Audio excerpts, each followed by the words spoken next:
We have our panelists on board. I'd like to begin by introducing them so that we can move to the panel discussion.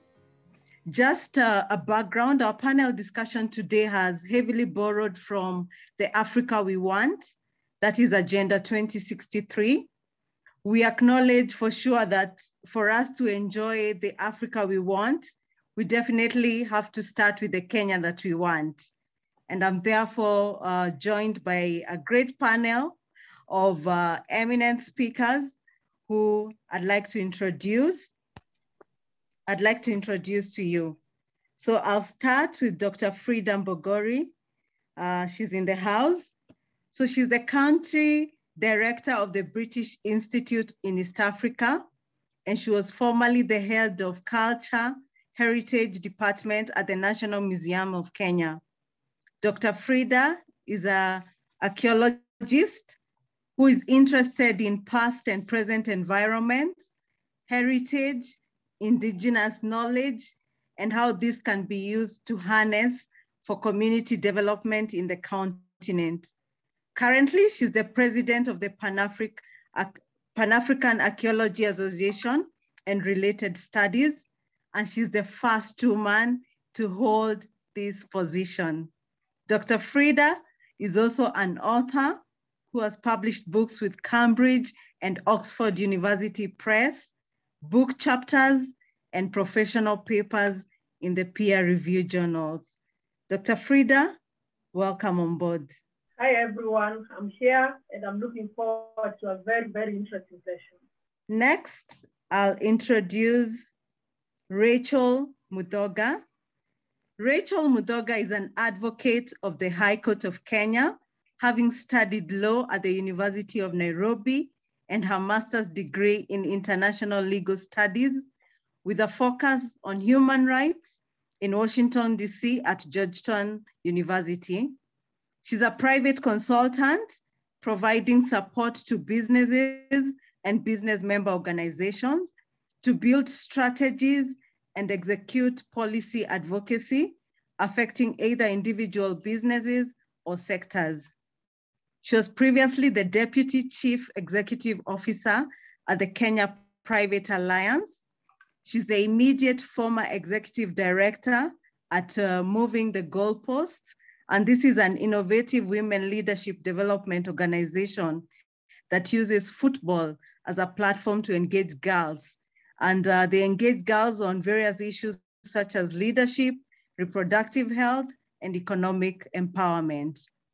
In August of 2018, Rachel was awarded a trophy by the International Olympics Committee in recognition of her contribution to the rights of women and access to sports. Rachel, we are very privileged to have you with us this afternoon. Welcome.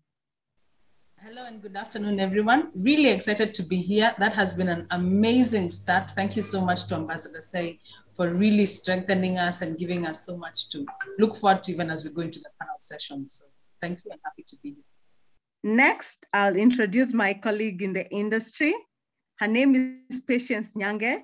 She's a media and communications professional, having practiced for 15 years in various communication fields, including broadcast journalism, international public relations and communications, social media management, and she does a lot of mentorship for young journalists. She has worked for both international and local media houses in Kenya. Patience currently serves as a council member at the Media Council of Kenya, and she was recently appointed as a delegate at large representing Africa at the executive board for the Global Alliance for Public Relations and Communication Management. Patience is a Chevening Scholar for the year 2019. She holds a master's degree in international public relations and global communication management from Cardiff University in the UK. She's very passionate about women and girls' rights, specifically the advancement of women's voices and empowerment. She's been at the forefront of advocating for gender-sensitive reporting in Africa. Patience, welcome on board. Good afternoon, everyone. I'm very happy to be part of this meeting this afternoon. So I'm looking forward to the engagement. It's a good start where we are now. So conversations about women really excite me, and I'm sure this is going to be a very fruitful engagement. Asanteni sana. Okay, so we'll move to the panelists. And I think just to anchor the conversation on the day, like we said, the day is the Pan-African Women's Day. And the theme of the day is the wars women continue to win. And just trying to anchor the conversation on that, I'll begin by asking our panelists to just share with us, what does it mean to be a Pan-Africanist, and which Pan-African woman inspires you the most? Dr. Frida, you could start us off. Thank you very much, Esther. I think so far, this is really, really great. I'm so much inspired by the keynote speech, which has just been given by Ambassador Say. And to answer your first question about who inspires me most, it's a very difficult question to answer because I'm inspired by so many women. And but I must start with the woman that has made me who I am today. And that woman is my mother. Because if I didn't grow up in the environment that I grew up, if she didn't put the values that I have today in me, then I could not be the president of Pan-African Association of Archaeologists today. So, but beyond that, I'm inspired by women like, I don't want to go even outside of Africa, outside of Kenya. I want to look at people like Wangari Maathai. I want to feel brave when I talk about African issues, when I talk about those things that really make us unhappy in our own soil. So for me, it's really, very inspiring to have those women who have come ahead of us and who have made us to be what we are today. And they have given us the courage to move on and to try and make a difference wherever we are. So yeah, those are really women that I find very inspiring. And Pan-Africanism to me is not just about individuals, it's about everyone, including those people who are not in the public domain, those people who are playing roles which are not seen, because those are the ones that make what we have today as Pan-Africanism. Wow, thank you.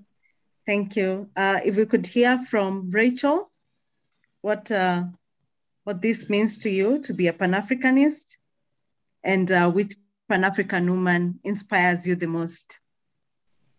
Thank you. And for me, Pan-Africanism is really about the fellowship and the kinship that we feel as Africans, being Africans, celebrating being Africans, and also for me, and much more recently, about the joint pursuit that we are now engaged in creating a better future for future generations. And so looking at what we are doing in terms of working towards a better economic future for our continent, deeper cultural engagement and sharing, for me, that is what Pan-African is. But sometimes when I first heard you ask this question, let me tell you what flashed in my mind. It's that feeling you have, you're in a Western airport somewhere, and then you see this person, or maybe you listen to a group and they're talking Swahili across the room, and you're just like, oh my God, you have no idea who these are. But the excitement about meeting fellow Africans, and I think that kinship really is for me the Pan-Africanism, and then the support that we give each other to the pursuits that we have together. So on the question of which woman inspires me, just like Dr. Mbogori, I have so many.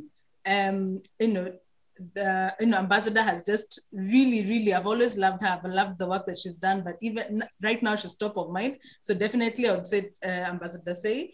But looking at the international stage also, I must say that Ngozi Okonjo-Iweala, I always struggle with the last two hyphenated names, for me right now represents a woman who is bravely and unapologetically African on the international stage. who does not in any way reduce herself, or, you know, who has really worked and is representing us very well at the World Trade Association. So I would say she would also be one of those that inspires me. That's it for now. Wow, great, great, great. Okay, let's hear from Patience. Maybe she can relate with you about meeting a fellow Kenyan or African and just feeling, oh my God, we are connected now that she's all the way in the UK. Patience, Yes. what does this mean to you? I understand when Rachel says the moment you meet other people who are looking like you and you're maybe when you're abroad, it actually feels exactly that. And it's maybe the narrow definition of what Pan-Africanism means. Anyway, so just like Bogori and Rachel, some of the women they have mentioned are women also who speak to me, or women who have really inspired me. And I started writing my list the moment you asked this question, and for sure I already have a list that has almost 10 women, but I'm thinking, where do I start? I start at home. My mother, for who she has been, I've seen her journey in my 30 years plus now, seeing her being relentless, or seeing her really, standing in the gap for us and showing us that it can be done, believing in us and giving us the freedom to be who we are. She really inspires me. On international, locally, maybe at home, there are many women, and as we started, Mama Phoebe Asiu is a story that I like. When I think about her struggles, when I think about the spaces that we enjoy now, I know that there are people who've gone before us, and therefore, even us who are standing today and probably feel that now we have a voice, we can say something, it's because somebody fought tirelessly to ensure that we get where we are today. So the number of women that I truly respect, including Ambassador Say, that I've listened to her and is happy to finally share a stage with her today. You know, sometimes you look at them and you're like, I really love her story, enjoy her story. But when you get such an opportunity today to actually listen to her and to share a platform with her, for me, it's really inspiring. I think about the likes of Wangari Maathai. I think about the likes of Martha Karua. I think about the likes of, the governors that we have now. Anne Waiguru, think about Charity Ngilu. I think about my age mates when I think about Naisula Lesuda, the first woman member of parliament in Samburu West. Think about everything she has had to go to ensure that she can disrupt the status quo and also change the narrative that women, even in those areas that are really considered patriarchal or areas that are considered, male-dominated, they can still have a voice. These are women who are saying, I'm standing to be counted. So I believe in exactly such cases that you can draw inspiration from.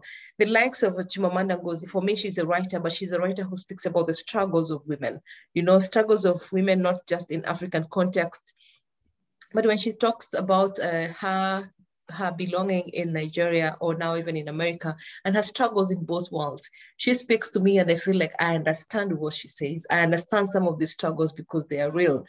Internationally, I think about women like Ellen Johnson Sirleaf. She speaks to me. She's a woman that I truly love. I have read her books that, some of those words and quotes that she says, almost cram them. I think about Hillary Clinton and her struggles in activism and how far she has come.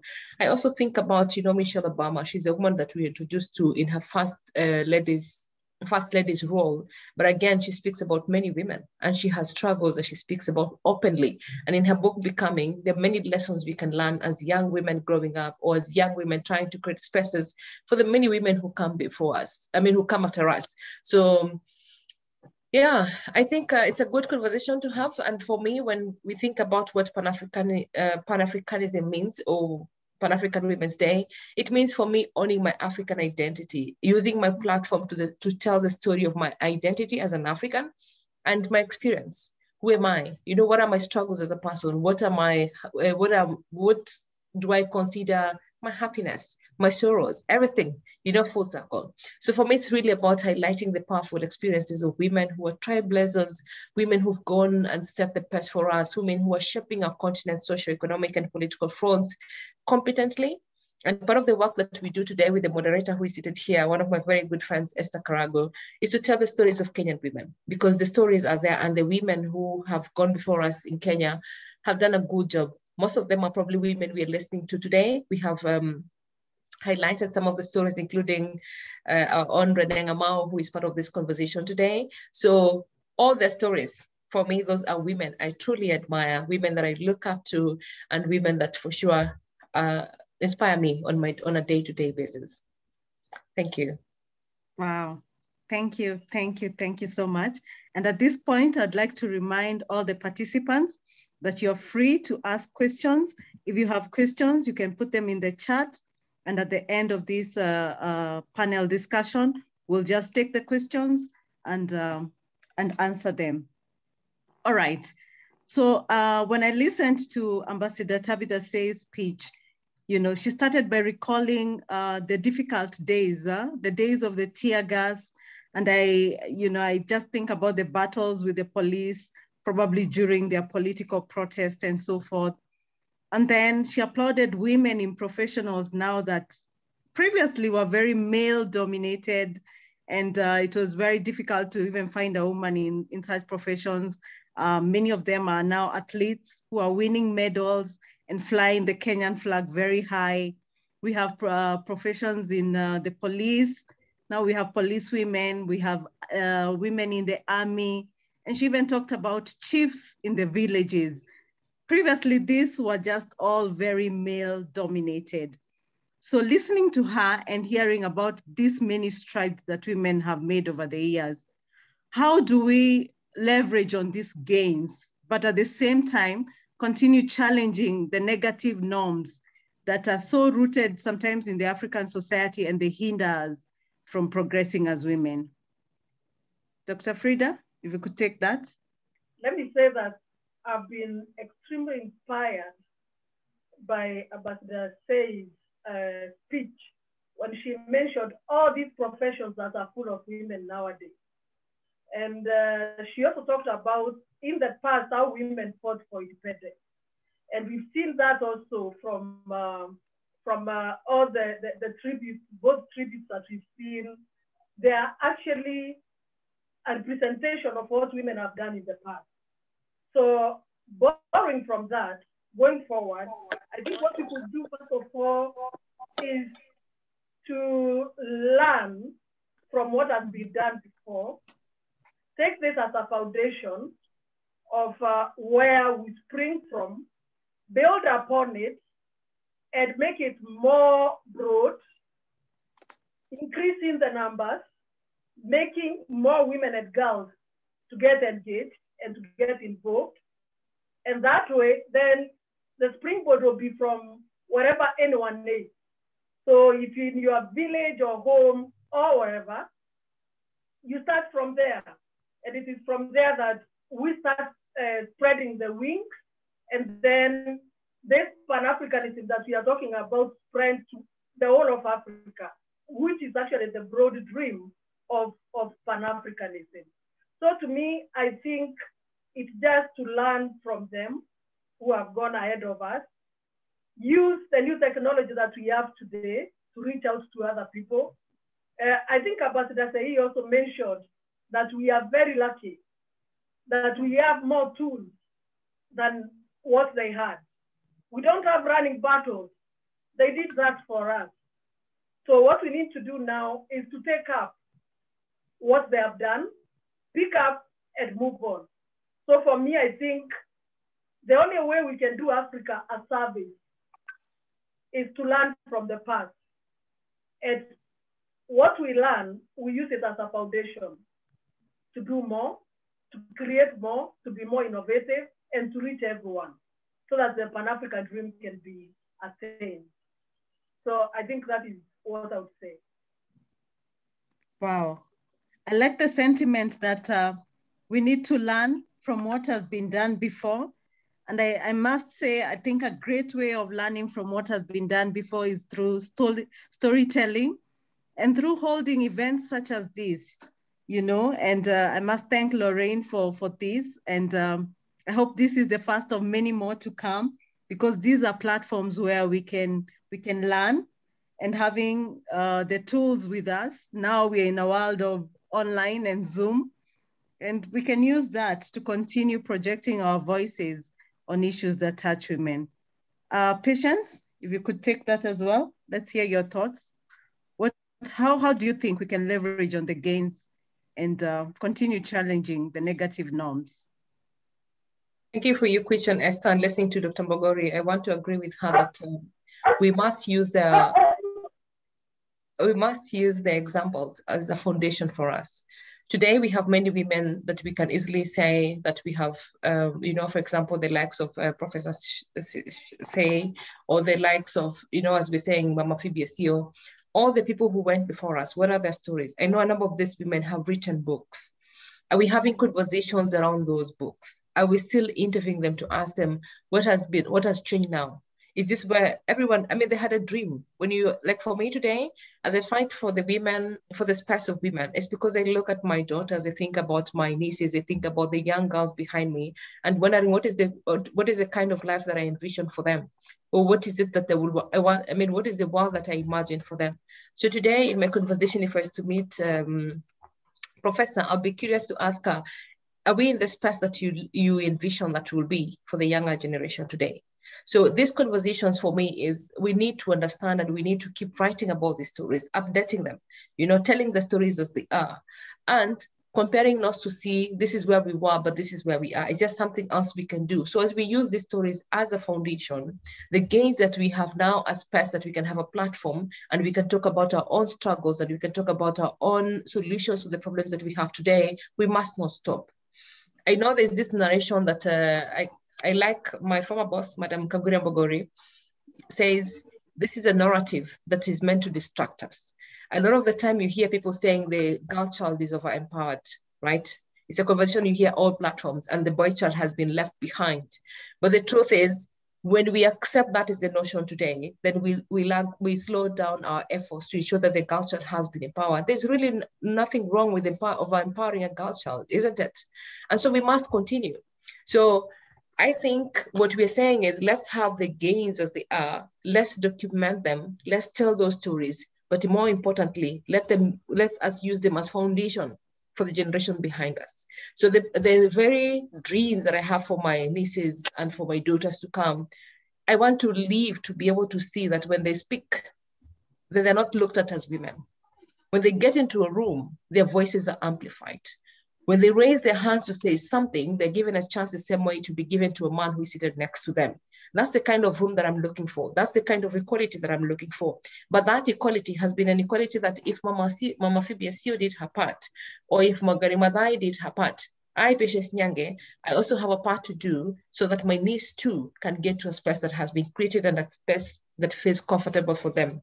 So let's continue using the gains that we have now as a foundation to continue creating a space and a safer space, a conducive space for the women behind us. Great. And indeed, she reminded us the battle is not over.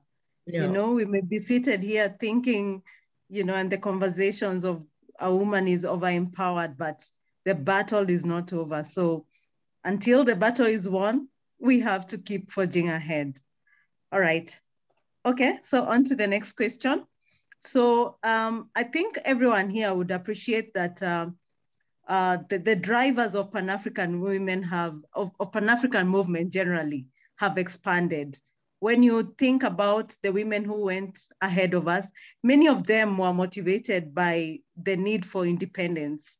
You know, the need for independence in Africa was such a big thing that it kept motivating them, you know, to keep on the fight. But today, the movement is driven by many issues in the continent, social issues, yes, still political issues, but as well cultural issues. There are many economic challenges and so forth. So what do you see is the role of African youth in this Pan-African movement? We'll start with you, Rachel. What do you see as the role of the youth? How do we come in and help? Sorry, go ahead. Thanks a lot, because when we think about what the youth are engaged in or dealing with today, we must remember that they are still, they understand, we have told them the stories, we have given them the dreams of those who first started the Pan-African movement. And so in many ways, the youth of today are still inspired and driven by the initial goals and aspirations. And we know that not all of the aspirations were met. We know that there have been areas where the youth might feel that they were betrayed, in the sense that the things that we had hoped, dreamed, and fought for have not yet been achieved. And so first of all is to look at them as fresh energy that has been added to the existing Pan-African movement. but then to recognize that because of the environment in which they are moving, they are working, and the different ways that they think and do the things that they do, there's definitely a difference to how the movement would work in today's time. And so for me, I see the role as, first of all, re-energizing. So looking at it as a continuation and an addition of energy into the battles that we have continued to fight, but more so an inclusion of the innovation and the creativity that we see that the youth represent for us. And so going forward, we see, especially when you look at some of the things that are happening in the cultural space and that have been greatly amplified and supported by the developments in technology, that there's so much more exchange. There's so much more that youth can understand, can learn, amazing podcasts, amazing documentaries and research that have been done that really represent the cross-sharing and the cross-learning that is happening amongst the youth today. And so I see them not just as so I see them as re-energizing. I see them as bringing innovative strategies for engagement. And thirdly, is that this Africa is theirs. It's not even about the future. There are leaders now. We see consistently appointments and opportunities being given to younger and younger people to take up leadership positions. And so it's not even about them being the future leaders. It's that they have those roles now, and that they are now taking up those spaces and being able to execute differently and being able to execute as part of the Pan-African movement. And so I see that in those three ways, and it really gives me hope that the youth will continue to be able to keep the flag. Great. And indeed, we have so much new tools. We have technology with us. We are energized. And I think there's nothing that should hinder the youth from participating in this movement. Patience, your thoughts? Yes, the youth have a role to play. Part of the conversation we're saying now, there's a movement, and every generation will have their own ambassadors, their own conversations, and their own struggles. The struggles that my mother had are different struggles that compared to the struggles that I have now. The struggles that the generation behind me will have is probably our struggles that we will have managed, and they will come with their own struggles. So I think in every sector and in every stage of life that we are in, we must be alive to the struggles and encourage them that, yes, you're fighting struggles, but some of these struggles have been fought before. You're not probably fighting the struggles that our mothers fought or our grandmothers fought, but we're here, and because they won, even us, we can win. So we must continue to tell stories of victory. We must continue to have these conversations in a friendly manner, in the circles that we have, with the mentees that we have. One of the things that I really like, I mean, my mentees are the ages between, I think, 10 to 8, no, between 10 and 0 to 10 years age difference with me. So most of the time when I listen to them, one of the things that I really love is I look forward to meeting them. Because when I listen to them, I hear their aspirations. I hear their, I understand their love to see different things, or the aspirations in life, and to see an equal chance of life, and to see a perspective that honors them, a place that the world has a space for them, and they really want to fight for this space. So for me, I will encourage that we are in a safer place. And as we do what we're doing now, the conversations that we're having with us, maybe among peers, and even the youth, probably the youngers that are coming behind us, we need to continue encouraging them. It's doable. It is not looking as gloomy as it was many years ago. And they're in a better space for them to be able to see that it can be more. All the trailblazers that we're seeing now, or even the movement of women sitting in positions, the likes of Kamala Harris in the US, everyone says it's a first time, but may she be the first and not the last. When we come to Kenya, we have many opportunities now. We're saying this position is being held by a Kenyan woman for the very first time. And all we need is, we just want that first woman to disrupt the status quo, to get that space, and then she inspires a whole generation. So that the women coming behind us can say, if Patience made it, I too can do it. Okay? So I think we have a role to play, to keep the conversations alive, to write about them, to talk about them, to ensure that these conversations happen within our circles. Thank you. Great. Thank you. Thank you. Thank you. And I continue to see, I'm seeing conversations in the chat, and just acknowledging that I can see that we have comments that are coming in, and maybe I could read a few. as our panelists, somebody, Joy Kirigia just shared, as our panelists shared the women who have inspired them, Elle would like to know from you as well, that you can share names of women who have inspired you or who you continue to celebrate, and feel free to put that in our chat. Somebody has shared Pan-Africanism. To me, added to what has been shared, is a strong reflection on our shared identity beyond race, going beyond to what is intangible but drives us, our collective love for the continent, and the love is superior to the fears. What is made perfect in love drives out fear. And so she agrees with Patience and says, data shows that the girl child is not over-empowered. And it's true, the numbers never lie. And that is the importance of data. And if at all there's anything like the girl child being over-empowered. So as women, as a woman, I'm strong on us using data to reflect the reality. And it is true, we need to continue using data to reflect our reality, because it's easy to talk and just say that more girls have been empowered, even saying that they have been over-empowered. But when you look at the numbers, they don't lie. We still have so many issues that we need to keep fighting. So moving on, something else. Ambassador talked about lack of resources, and especially financial resources. And this continues to be an issue that affects women. And Dr. Frida, you work with many women at the community level especially. And what has been your experience in terms of the challenges that these women face in accessing finance? And yet we know that African women are the backbone of our economies. So what has been your experience in terms of the challenges that women at the community level have with this? Thank you so much, Esther. First, before I answer your question, I would just like to add something from the previous question, just something on a very positive note about youth. I want to say that when I was heading Cultural Heritage Department at the museum, I realized that a lot of our youth now really want to identify with our culture. They came to me a lot of times to ask about things, to want to be part of what we are doing in terms of culture.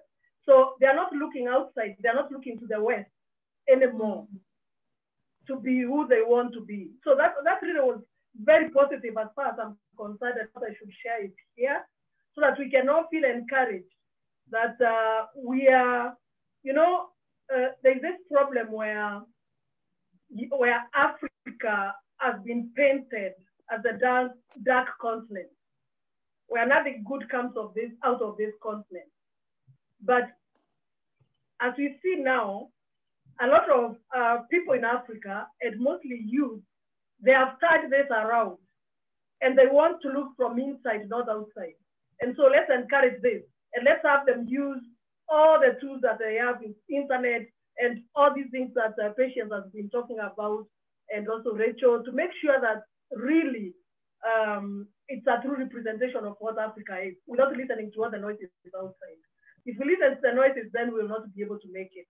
So to go to your question about women, yes, I work with several women groups, and most of them have created them to help them get this empowerment in terms of what they do. And since I'm a culture person, I look at the traditional technologies. I look at, and what I call traditional technologies is one of them is pottery making.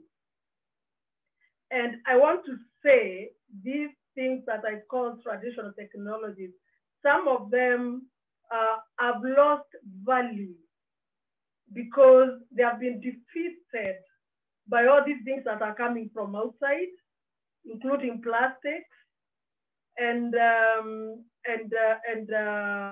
metallic objects.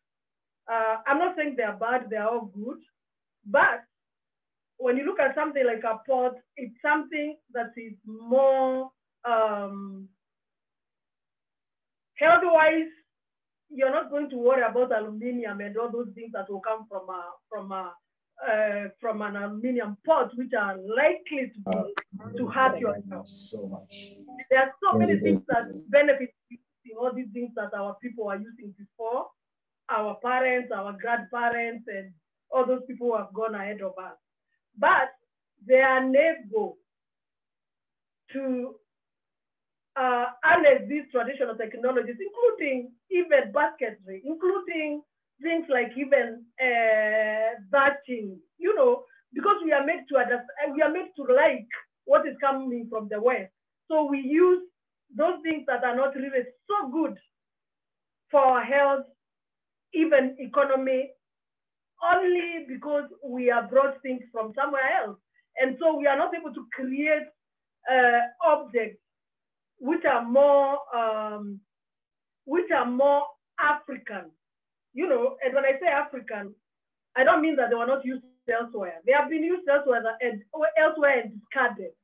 We don't want to discard them without a reason why we are doing it.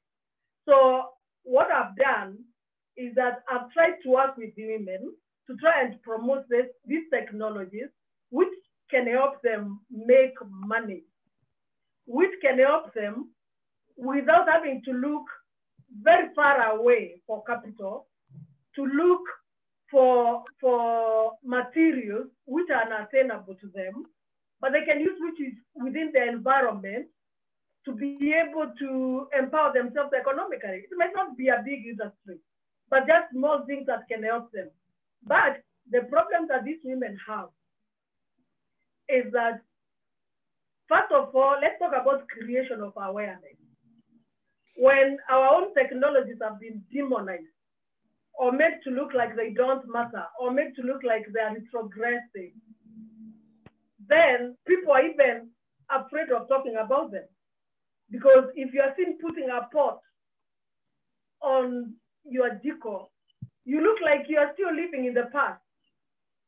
And so what happens is that this woman who makes this might find it very difficult to sell it, might find it very difficult even to talk about it.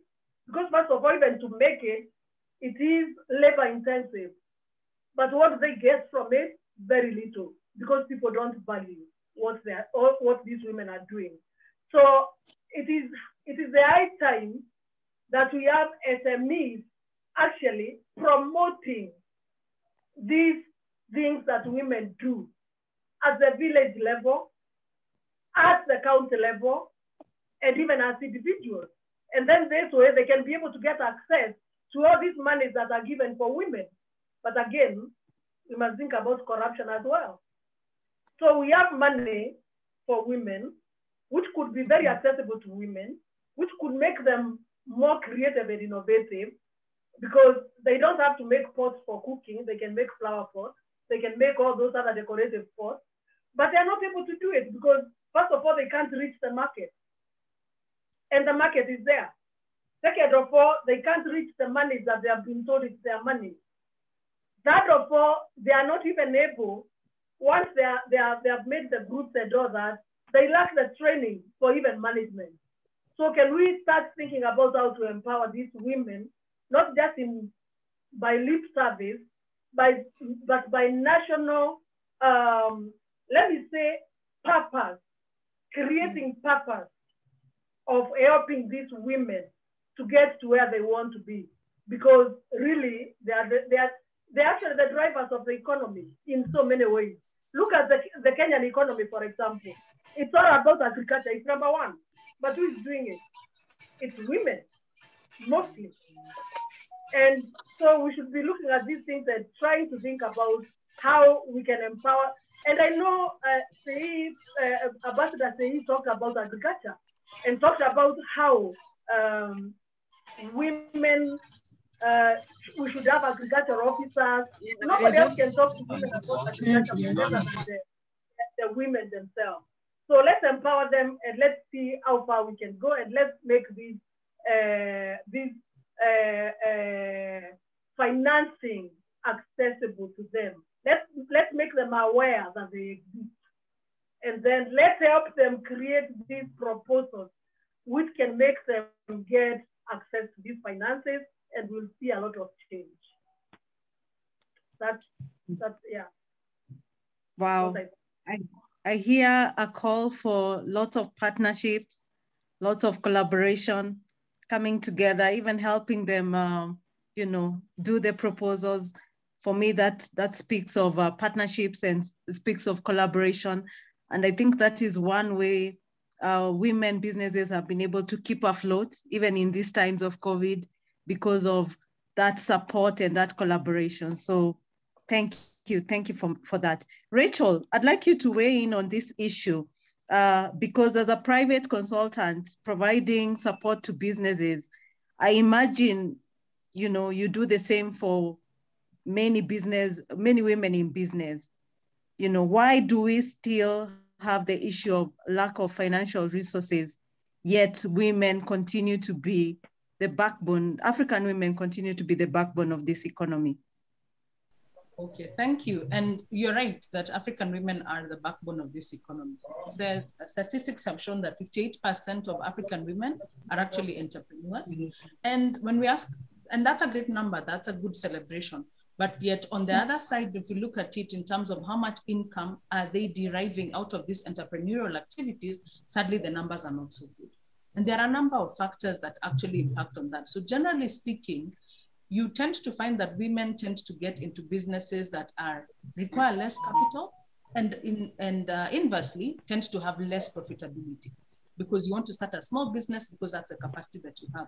And so you will find that many women are staying in the entrepreneurial life, they're working hard, they're building businesses, but they're not able to have that financial breakthrough that would ensure that they are creating actual wealth. And in looking at this, there have been quite a number of objectives that we have set. And I'm going to give us a Kenyan example, because in looking at how we could be able to increase access for women, we created the Women's Fund. I think for here, we created the Women's Fund. It has had a number of challenges in terms of it having the impact that it was designed to have on women-owned businesses. Beyond that, we then went and created what we call the Access to Government Procurement Opportunities Program, AGPO. AGPO is the rule that, and the system under which government entities are required to procure at least 30% from their procurement from women-owned businesses. And so this is a great opportunity for women to be able to do business with government, to get access to bigger tenders. We know that government is the #1 purchaser in most economies, including ours. But yet again, we have seen that one, it has been quite difficult for women to overcome some of the primary challenges that hold them back, including, first of all, just being able to have the capital, to be able to even put together the documentation for those tenders, to be able to take up the type of to be able to have the capacity to take up the type of business that's proposed. But then also beyond that is that there are also the traditional barriers. So most likely you'll find that there have been situations where women are not able to even hold their own IDs. If the day she got married, her ID was taken away from her, how is she going to register a business? How is she going to be able to work in the corporate space? So looking at it as both the traditional barriers that we face, but also the formal barriers. And as we talk about increasing access to finance for women, happily there has been quite some progress that has been made. I think increasingly banks and people in the financial sector are realizing that women are actually the less risky to lend than men. And so despite the fact that they might be in smaller businesses, they might have less financial capacity, they actually have a very high rate of paying back loans once they take them. And this happily is starting to work where businesses and banks and international associations are recognizing, let us actually lend to women, because then it actually makes more business sense. And so this has seen a turnaround where we are seeing more funds being set aside for women. And I would go back to the point that had been made about the need to build the capacity of women now to make these applications, to be able to write these proposals, to be able to create proper business plans that can be able to give them the access to the financing that they need. And I think beyond that is also to give them a better understanding of the business environment, a better understanding of the structures that they work in, and a better understanding of how they can be able to take up the trade opportunities that exist around us. And I can't talk about women without talking about the plight of SMEs. So small and medium enterprises, largely you'll find that the highest population of small and medium enterprises are owned by women. And so if you think about it, what are the factors that most affect SMEs in being able to use the high cost, but also is taxation. And so whenever a government is putting up policies that are likely to impact on small and medium enterprises, the most population that will be impacted by those policies would be. And so thinking around how do we cushion small and medium enterprises, and in so doing cushion women-owned businesses in order to ensure that they're not carrying an excessive tax burden that then reduces their opportunity for growth and their opportunity for thriving. And so for me, all these issues are interconnected, and being able to look at, first of all, how can we provide formal access to finance, but also how do we create a policy environment on the other hand that balances and ensures that once they have received this financing, they're working in a business environment where they can actually be able to make profits and be able to pay back if their loans or other types of financing that they can use. So we must have those two lenses being looked at the same time to be able to ensure that we're creating a better business environment. So I think that's it for me. Wow, great. And staying with you still, Rachel, research has shown that actually when women earn money from these businesses, they tend to reinvest that money back, in their business, or even just in education, in health, in nutrition, meaning that their families and the community is benefiting. And when you compare the same with men, only about 40% of men do the same. But yet investing opportunities are still limited for the African women business. What can we do to change this? Where are the opportunities that we can tap moving on, so that now the issue of financial resources, does not hinder us from growing our business and expanding our businesses? Okay, I'm going to start with a response that might not necessarily sound at first like it speaks directly to what you're asking, because I'm going to take us to the 2/3 gender rule. And we tend to think of the 2/3 gender rule in a very political, it's about parliament. Do we have enough women in parliament? Are they in the Senate? And that's important, not to diminish that in any way. But if you think about the 2/3 gender rule in every other facet of life, then you start to think about the 2/3 gender rule on boards. Having enough women sitting on boards and boards of parastatals, more women sitting on company boards, because what that then means is that we are creating more opportunities for women to not only, and not just the fact that there will be a woman who will benefit from the contracts that come out of that company, but that there would be a woman who would have that perspective as she's sitting on the board and even as they're setting up the policies and the decision making that goes to that. So that has been a big piece of work, and I'm happy to mention Women on Boards, which is an association that is working to get as many women appointed to board positions as possible in Kenya.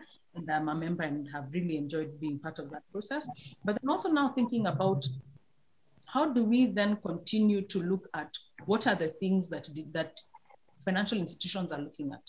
Let's go to the issue of land. Because ownership of land is a big factor in being able to say, I have security to be able to take a loan, right? Yet, and in our constitution and even in the laws that we have put up, we have said that yes, women would be able to inherit land from their fathers, which we know is one of the ways that Kenyans do acquire land is through inheritance. But as long as there are difficulties in the application and the implementation of that general rule, then we will continue to see women struggling with this issue of access to capital. So how can we be able to ensure that one, that law is firmly applied, and that two, when women do get that inheritance, that they're able to enjoy it freely? Because what we've seen is certain instances where the decision is made, the court has given letters of administration have been issued, women have been named as owners and as inheritors in the land.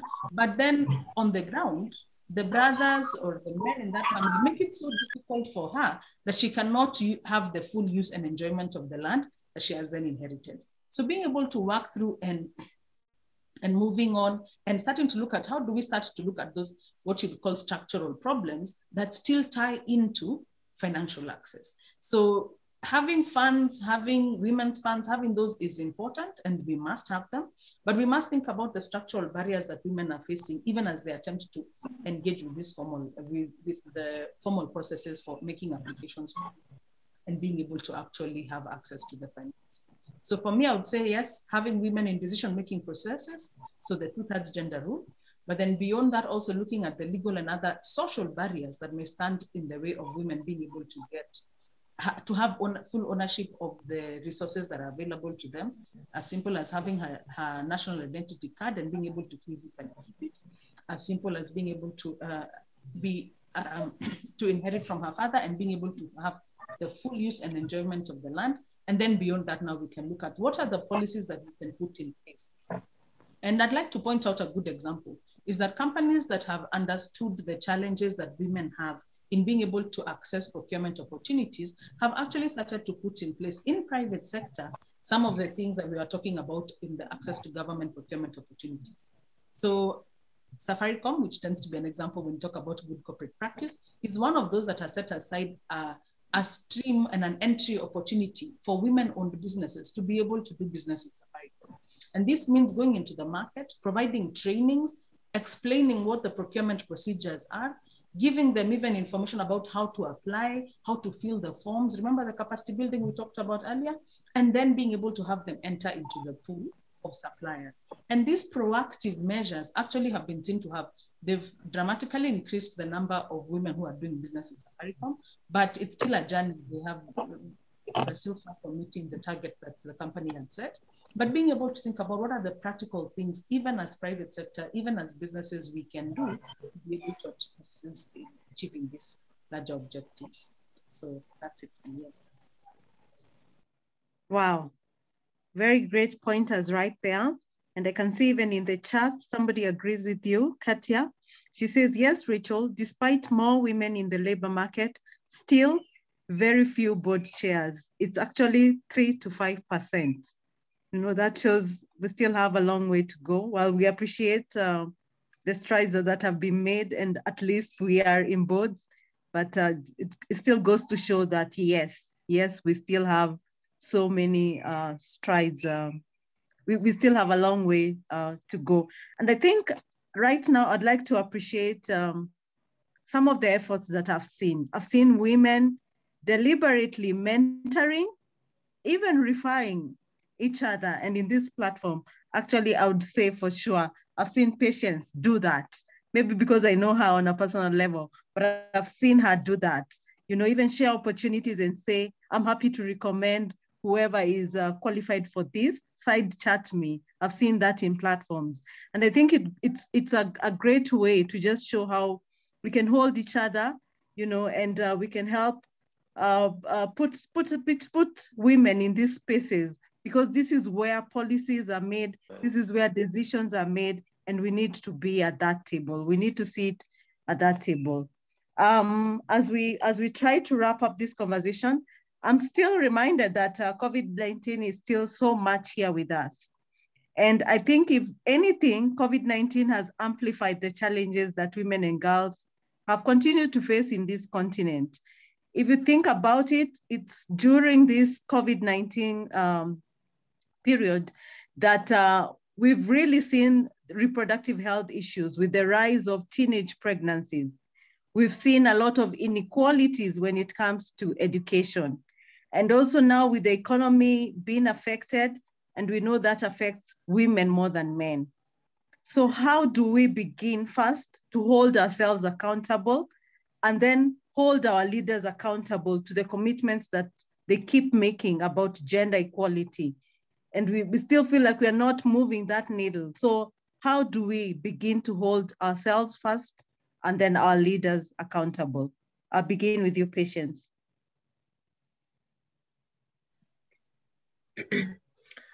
I think one way of holding ourselves accountable, as we're saying, is following in the conversations that are happening. For example, within the government spaces, we know that there are funds to help people deal with COVID. There was a task force that was set, and I think it was, I can't remember what the name was, but I remember it was to do with COVID financing and matters related to COVID. We must be interested to see what are those budgets, how much money was sent, and to how far has the money been used, and has it been used in the right way? When we hear and read about the COVID millionaires and COVID billionaires, we must be interested to understand, how did we get here? So not being a spectator, standing by the fence, but also being interested, honestly being interested in the conversations that matter to us, because we have lost, and COVID is not a far-fetched conversation. It's a conversation that is, you know, within our space. Some of us, I'm a COVID survivor myself, so I understand how painful that journey is. And I know how I survived today. I mean, I am a survivor today, but there are many people who've lost their own parents or sisters or breadwinners, whatever the name that we will give to the people that who have passed on with COVID. So the role that we all need to do is not to look at ourselves as spectators, but as participants, that we're interested in these conversations. We are keen to see that accountability takes place at whatever levels, whether it's at the government settings, whether it's the resources that we are managing on behalf of other people at this time. When it comes to, you know, conversations about people getting vaccines, what conversations are we having? Are we encouraging each other, or are we in the forefront of peddling rumors about these vaccines? What are we doing? Are we encouraging our parents back at home? Are we having the conversations from an informed perspective as professionals? And understand as professionals, there's a huge influence in the conversations that we have. So my accountability bit will mean we need to be participants and in understanding and really being in the forefront, trying to say, this is not a conversation we can watch. It's a conversation we need to be participants. When the government is, the Ministry of Health, MOH, has daily briefings. Are we following those conversations? Are we challenging some of the narratives that we see from there? Or are we taking everything without questioning? Yeah, do we believe in the numbers? Do we believe that when we're talking about, today I just saw on Twitter not long ago, that within this week that the president has been in the UK, the UK promised rather to donate about 817,000 vaccines to Kenya. And this morning there was a flight, I think whether it has arrived or it was leaving the UK, I think I saw something like that, and said the vaccines have already been taken to Kenya. So that for me is a conversation that has happened within the week, and within 48 hours we already have vaccines. So then the conversation is now, are we encouraging people to actually go ahead and get the vaccines? So we have the vaccines in Kenya, but what conversations are we having around the same? So being real participants and not just spectators is where my accountability conversations will start from. Wow. Dr. Frida?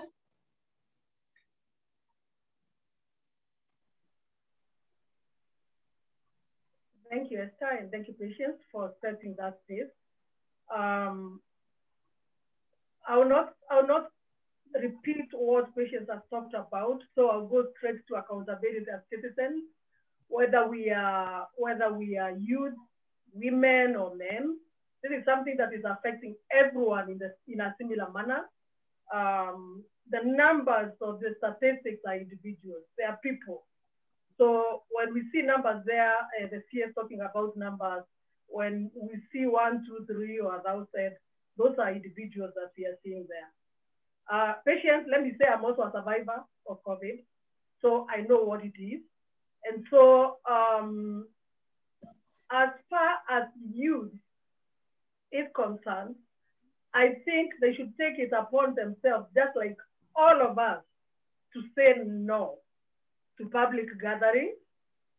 We should understand that when politicians call, they don't even call for these meetings, they just walk around and start somewhere.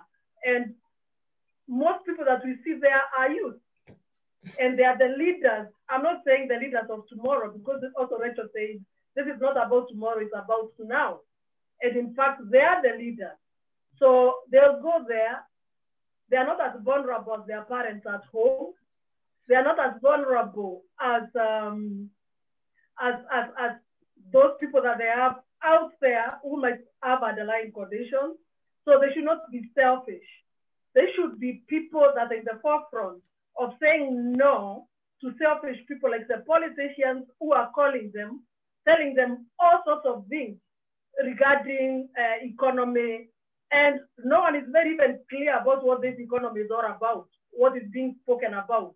But taking just one or two things that is attractive to the youth, and then youth will go surrounding those places that they have nothing to benefit from it, apart from killing their own kin. So in my opinion, accountability starts with individuals.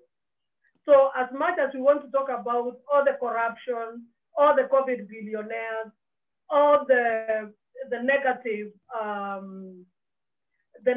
speeches about vaccines, let's please take it upon ourselves to know that we have social networking, which gives us that ability to spread to each other. We have that need to build our economy, to build, because everyone is asking, if I stay home, what will I eat tomorrow? What will that put food on my table? And that is something that the whole of Africa is facing, because we don't have the social support that is in the West. We don't have enough vaccines to help us go out there and do the things that we like to do. So how can we do this in a responsible manner? I think we can earn bread, we can run our businesses, we can do things, but in a very responsible way. So we are the only ones that can protect ourselves, and we should not start blaming anyone else. The responsibility and accountability starts with us. So I'm not talking in terms of accountability, I'm not talking in terms of finances, I'm not talking about support from outside, support from anyone else who is not ourselves. So please, let's do this, and we can beat it. We just need to have the strength to do it and to adhere to the protocol. Just that, and we'll be okay. And also we must remember that our families are the super spreaders. You learn that most of the people who have had COVID, they got it to someone who is very close to them. So I think this is one of the things that we really, really should take into consideration, because we are always taking care of ourselves, and I'm so glad that we are all taking care. But then we should see where we are going wrong. So I think the accountability you're asking for, Esther, should be from ourselves going outward. Wow, accountability starts with us. That's the message I hear you saying loud and clear. All right, so lastly, in Ambassador Say's speech, she really, ended with a message of hope by telling us that freedom is coming. So we shouldn't get tired of being more vocal and continuing to rally about the issues of women. But I'd like to think about it this way, that for us to even win this war, we need to be inclusive. And it's unfortunate, we had two gentlemen who were supposed to be part of this panel, but they couldn't make it. Would have loved for them to be here and to share their thoughts. But as we finish this conversation and go to the question and answer session, I'd like to hear from each one of you what you think about the future of Africa. How would an inclusive, gender equal future look like for Africa? Just paint a picture for us. We'll begin with you, Rachel. Thanks so much. And I was wondering when I was going to get my opportunity to have my sports reference, because an equal future for me is one where equal effort means equal pay. And so for me, just looking at how we can continue to push on all the fronts that we have talked about and be able to get us to a point where if you're playing on the national men's team, you get the same access as the women who are playing on the women's national team.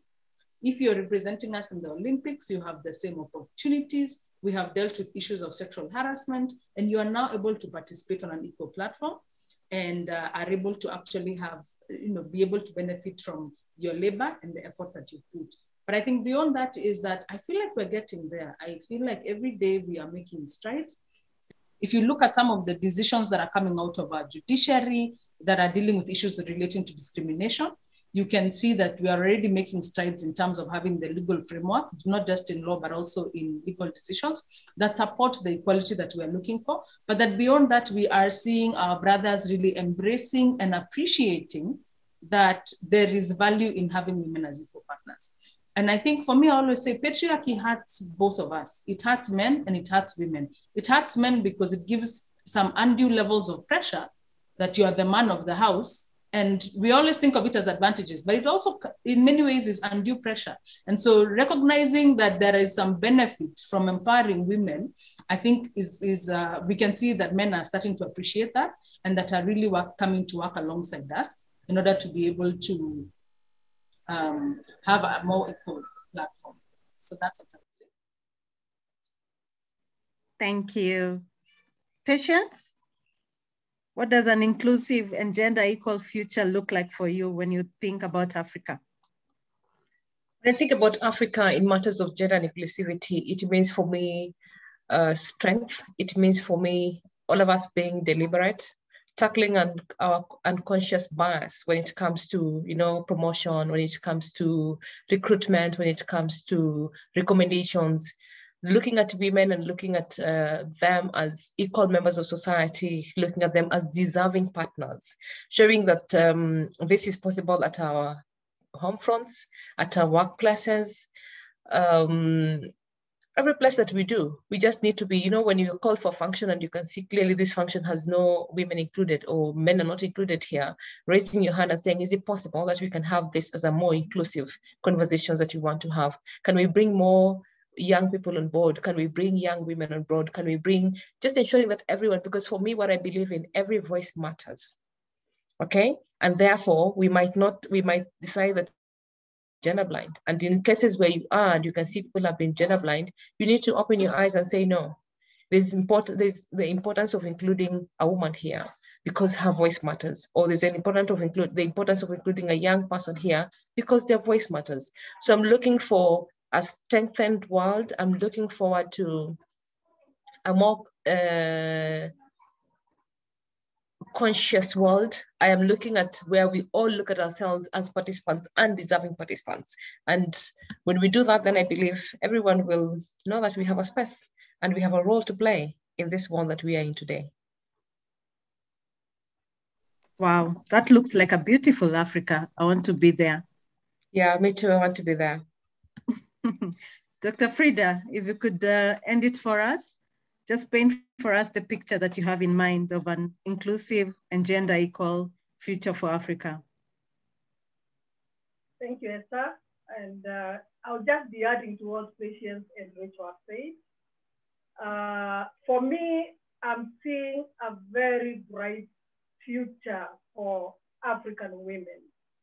I see an Africa that women have a say, that women are able to drive their own issues, that women are in the boardrooms, that women have leadership roles and are empowered.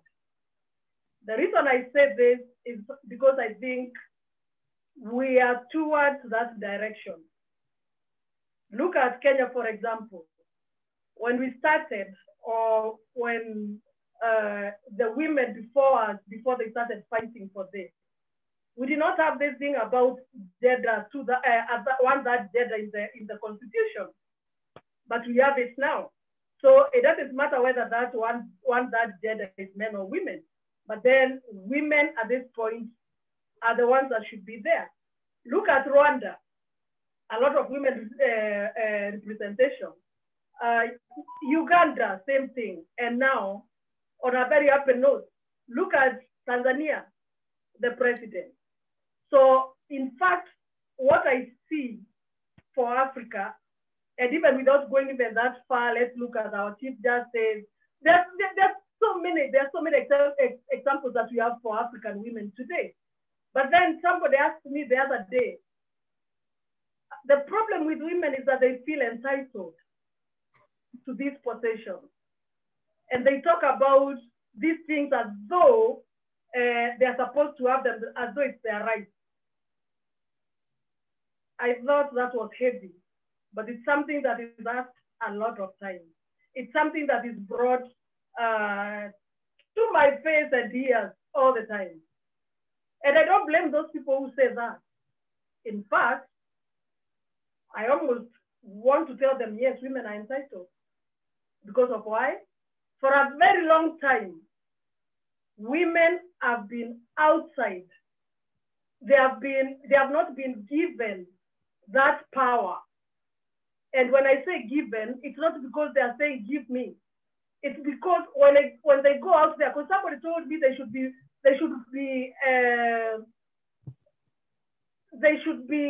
fighting on the same arena with men, and then whoever wins takes it. And I say, yes, of course. But then, if you look at those women who have done it before us, they have been insulted, they have been humiliated, they have been called names because people do not understand what women can do. For now, I want to see that stage where women are given tools to show what they can do.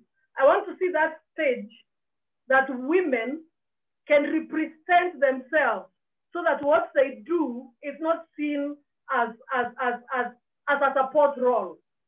Because how many people knew about the current president of Tanzania, what she's able to do? So women are able to do a lot of things, but other people get credit for it. And so they are said to be entitled, to talk about entitlement.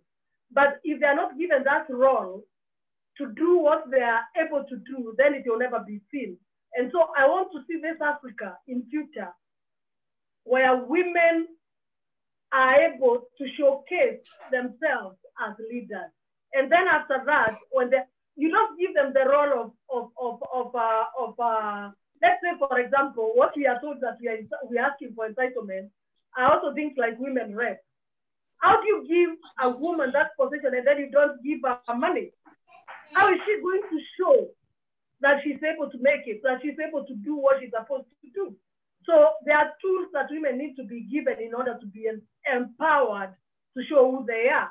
And then in future, even these roles can be abolished because then women have come out, they have shown what they are, who they are, and now they can represent issues of women and issues within the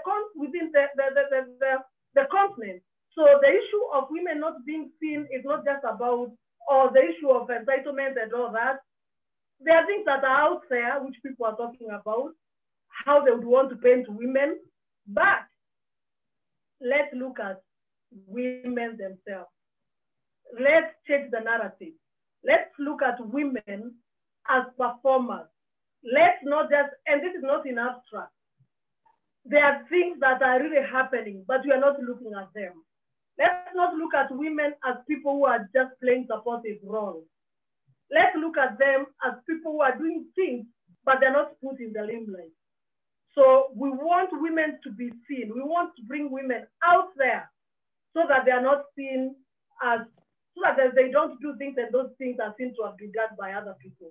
So for me, I see Africa, which is forward-looking, Africa, which women are seen as equal partners in so many ways in driving that agenda of AU, which is 2063, which really women have a great role to play more than anyone else, and our youth and all the people in the minority group.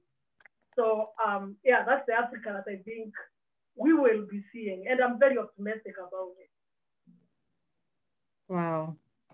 Thank you. Thank you so much. And thank you to all our panelists.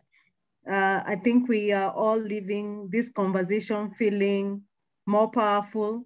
We can reclaim our power and our strength, embrace all opportunities, know that the war is not over, so we have to keep fighting, but we have to go beyond the limits, and even the limits include those limits of our imagination.